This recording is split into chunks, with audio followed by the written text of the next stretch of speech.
There are two developments today from the World Climate Conference. Protesters appeared in large numbers for the first time on the streets of Copenhagen. About 250 of them fanned out from the center of the city, apparently headed for some prearranged targets.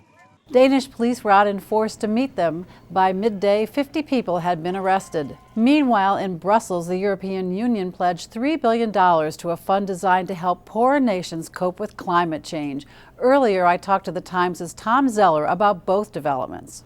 So, Tom, what were these protests really like? How big are they? How significant do you think they were on Friday? They were significant in that they were the first substantial protests since the talks began on Monday.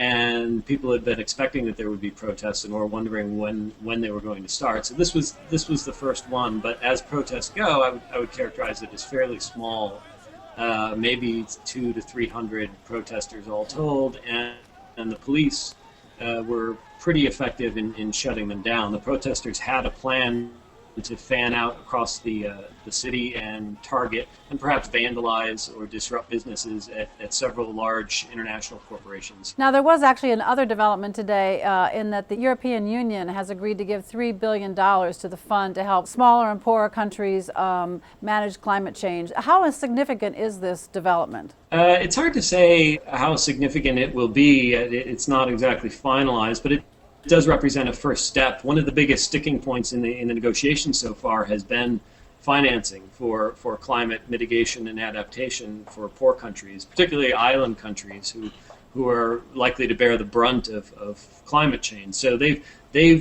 made a show this week of saying that they're not ready to move on in the negotiations until they get clear and very real commitments for substantial financing from industrialized countries. Okay, Tom, thank you so much for your time. My pleasure.